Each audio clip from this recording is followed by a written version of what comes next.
Hey guys, this is Jules with True Crime Reactions. Disclaimer, everything stated in this video is my opinion and my opinion only. And just like everything else in these cases we discuss here on this channel, everything is alleged.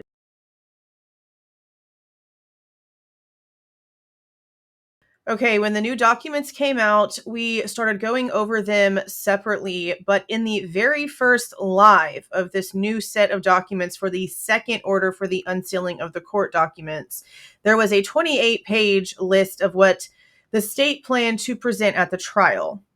In this list were photo descriptions that were taken of the victims' wounds. I feel, and you're going to hear me say this in the clip that I'm going to play here because I edited out anything that was unnecessary, regular conversation. I tried to stick to as much as reading off the list and the descriptions, minus one piece of a rant that I went ahead and left in there so that it's majorly just a run through of all of this. And I'm doing it this way, and I said in the live that I was going to be doing it this way because I feel like this is the closest to the truth of telling the victim's story that we've actually received so far. The PCA itself has been torn apart by the state's own evidence. They've even come out and stated how completely irrelevant it ended up being. They have still, after a plea deal, not been able to give us any evidence, any facts, any sort of working theory. They state in their own words, from their own mouths in interviews that have been seen across the world, that they have no answers, that they've looked for certain things and couldn't find it. They've given us literally nothing. But that's also not true, is it? They have given us things, but the things that they have given us, they don't even match themselves. The stories, the pieces that they are expecting us to put together and tell the narrative that they, again, have not been able to come up with on their own, with their little bits and pieces, they just don't add up, okay? I want you to consider the time frame that they want us to believe that this happened. There are reports from MPD about running time tests that were conducted several different ways by more than one person, and they basically want us to believe that all of this took place within about 3 minutes. And there is just no way in hell, especially once you realize that Ethan, there's no way that he could have been asleep, not in my opinion, based on the injuries to his legs. I have kept this sentiment since we first learned about the excessive cuts to the back of his legs, and it feels to me like somebody was trying to make sure that he could not get up and defend himself correctly. Or he had somebody in some sort of leg lock type situation, and he was cut the way that he was cut in order to be his legs to release whoever he had. There's a lot here. And to believe that this could happen in 3 minutes, on top of how ginormous Ethan was, on top of how many injuries little Xana had, the smallest person had the most injuries to them. I'm telling you now, if you haven't heard this already, this is a trigger warning. And you're going to see a trigger warning at the bottom of the screen as the clip from the live plays, but this is very descriptive. There's a lot more going on with Ethan, as you're going to see. You're going to see the excessiveness of Xana. I will say that Maddie's injuries sort of seem on par to what we've been told. And again, out of everyone being asleep, I really sort of have always believed Maddie would have been asleep. Now, as you're going to hear, there's different things when it comes to Kaylee, but the majority of that is because we're getting a story from Dylan that doesn't match anything else. Just like nothing else that we're getting from the cops actually matches literally anything else. The blanket situation, the fact that Kaylee and Maddie were covered up, the fact that Ethan was covered up, but Xana was left on the floor. Not just like on the floor, but in her undies exposed. There's so much here. There's just so much here. And again, the timing. When you start understanding how many injuries and just how long it would have taken on 2 separate floors, one person taking out 4 people, there's no way. There's no way that this was just one person.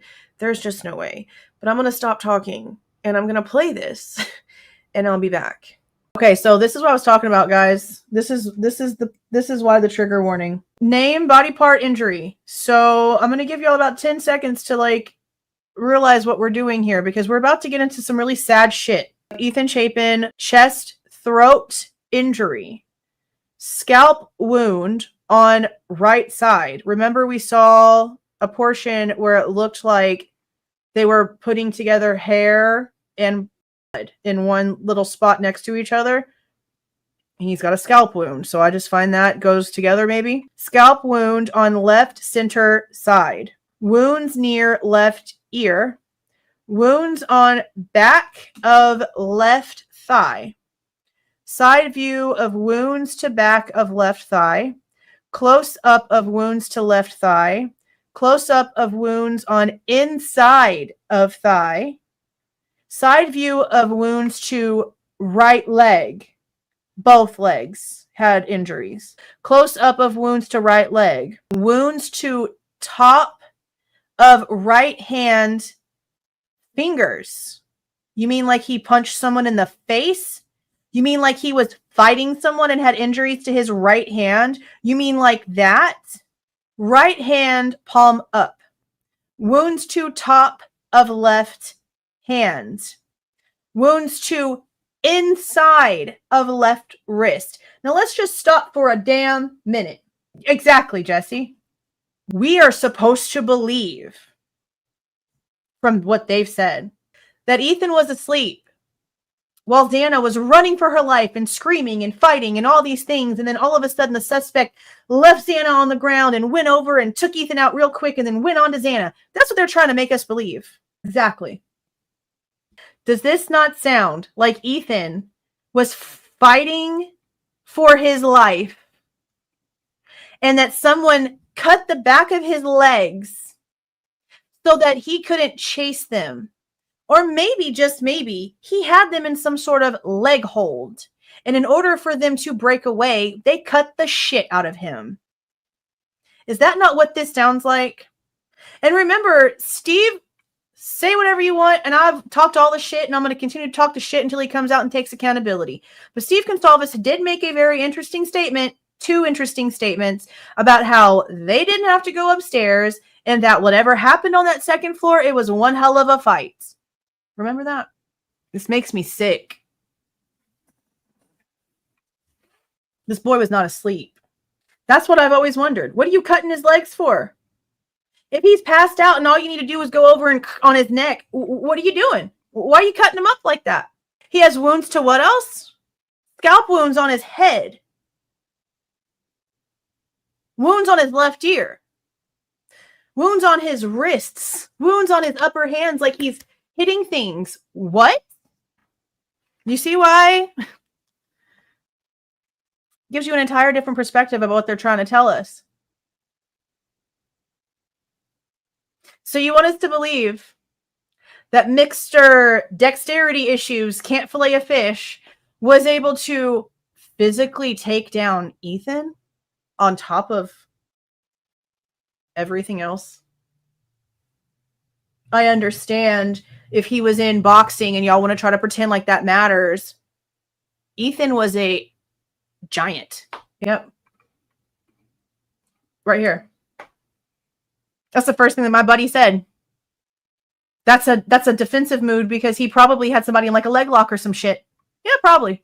And it's not just the back. He even had injuries to the inside of his thigh. So it's the back of both freaking legs and then the inside of his thighs. And they're taking a picture of his palm for a reason. Is there a wound through his hand? I mean, this is extensively... This is wild. This tells more of the exact story, which is why we needed to hear this kind of stuff. And I know that that sounds horrible too, because who are we? But where's their damn truth? We're finally getting to a little bit of it. A little bit. What time did they get home? Love to know. Would love to know. Now we're moving on to Xana. Wounds to the right side of her upper arm. So that would be like here. Wounds to face and front neck. Wounds to right side of face and neck. Wounds to scalp. Face and neck. So mainly everything is this way. with her, it seems like. Wounds to right side of head. Wounds to center top, very top of head. Left side of face and neck. Wounds and fractures to the skull. Wounds to right side of the head to abdomen. So all the way down when viewed from the right. Wounds to the right leg viewed from the right. Wounds to inside of right calf. From the top of her head to her freaking legs, man. Like, that is insane. She was so freaking tiny. How much of a fight could she have really put up to where that's what needed to happen? Oh, God. Okay. Wounds to back and upper arm. Wounds to front of upper arm. Wounds to her elbow areas. Wounds to her forearms. Wounds to the tops of her right hands. Wounds to blade area of right hand. I don't know what that means. Wounds to thumb side of right hand and wrist, so like this way. Wounds to tip of right thumb. Wounds to the palm of her right hand, just like Ethan's. Interesting. Wounds to her knee. Doesn't say what side. Left side of torso and head and her left arm. Her whole freaking body. Wounds to top of left hand and wrist. Top of left hand and fingers. Wounds to palm and inside of left wrist again, just like Ethan. I guess maybe if your hands are going like this, maybe, but that's still just interesting. Okay, yeah, that's Xana's. That's a lot there, man. Bro.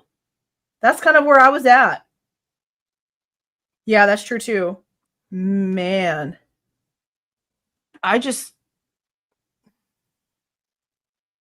From the top of her freaking head all the way technically down to her, like, calf. How? That's that. This sounds like a bloodbath, but does not show in the house. How in the hell is that the reality that we're living in right now? Because you're right. Man, this is horrible. This is horrible. Here we go to Maddie. Now here goes the wounds. Wounds to face and neck. Wounds to face and neck from the right side. Wounds to the right eye area. Wounds to the left side of the face. Partial shoulder and neck from the left. Wound above left ear. Wound to neck and chest viewed from above. Wounds to left breast and chest. Wound near sternum held closed to show weapon imprint. Oof. Oof. Okay. All right. Wounds to breastplate. Close-up of wounds to left shoulder. Wound to elbow area. Again with the elbows. I wonder which side. Which side?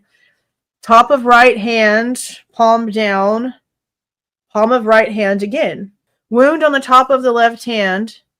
Injuries to top of left wrist. Wounds to the inside of left hand and forearm. Palm up.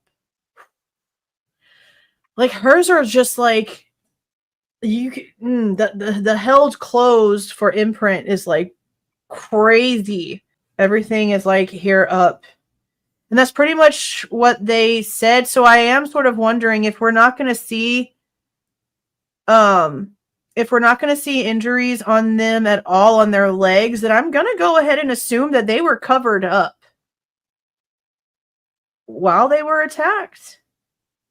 But that doesn't make sense. I'm sorry. I need better information on what was going on with Kaylee. Because Dylan's story is what's like screwing stuff up with the timeline here. Because you can't sit there and tell me that you heard her on the second floor, going up to the third floor, saying someone's here, running down the stairs, everything happening on the second floor, and then she somehow still landed on the third floor in the bed with Maddie. That doesn't work unless she was planted there. And I guess maybe no injuries to the legs don't mean that they were covered up while they were attacked, but it was just if they really were in the bed together, which again, I don't really believe. I just don't believe that. Something's always told me that that's not how it happened. And I've kept that for 3 years, and I'm not going to change that now because nothing's really proven that. Her bed even looked like somebody had been in it. So that right there is still reason enough for me to believe that she didn't maybe fall asleep in in Maddie's room. It never sat right with me that that was what they were trying to say. I don't know why. It just didn't work for me. I always just felt like she heard something maybe, and originally I thought she was in her room. So I'm like, okay, maybe she heard something and she went down, she walked down to Maddie's room and then encountered whatever was going on and everything went from there. But then when we finally realized that Dylan really did hear everything, but I can't trust Dylan's story because she instantly lies to the cops. The second that the cops start asking her questions in Noon's body cam, she's lying about the fact that she was asleep. She was not asleep. She was not asleep, and they heard everything. So I can't even take into account like anything when it comes to who she thought she actually heard because she's not even sure. God, we have like no actual anything when it comes to what happened. Like we really have nothing. Because even on 11/12, they're trying to tell us that this all happened in a certain time frame. And yeah, we hear Murphy barking at a certain time frame. And yeah, sure, there's a car coming in and out of the area. But once Molly shows up, all kinds of crap starts happening on those cameras. Okay? I know everyone was like, holy shit, once that time rolls around and Molly pops into the neighborhood and all of a sudden you can hear all kinds of stuff going on. So the timing doesn't work for me. None of this works for me. All these injuries, Ethan especially, Ethan's injuries are blowing my freaking mind right now. I think his the most.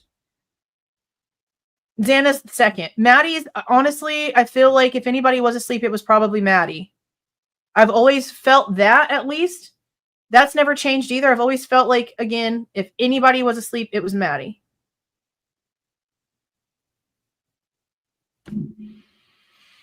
Okay. Let's get to Kaylee. Injuries to face viewed from above. Injuries to right side of face from the right. Injuries to upper face and forehead viewed from above. Injuries to left side of face, partial, and the left shoulder area. Wounds to upper left side of scalp and forehead. Wounds to upper right side of scalp and forehead. So like in here. Wounds to the back of the scalp. We've seen the stuff on the pillow. Wounds to the back of the scalp and head, close up. Wounds and fractures to the skull. Wounds and fractures to the skull from inside the cranium. So they have pictures of inside of her. Oh boy. Okay. Injuries to teeth. Injuries to inside lower lip area. Injuries to inside of mouth. Close up. Lower lid of right eye. Wounds to neck, left shoulder, and chest viewed from above. Close-up of wounds to left shoulder and upper chest. Wounds to back of left upper arm. Wounds to left elbow. Top of right hand. Palm of right hand. Top of left hand. And then the palm of left hand. She's the only one they did the left hand. These are bad. Okay.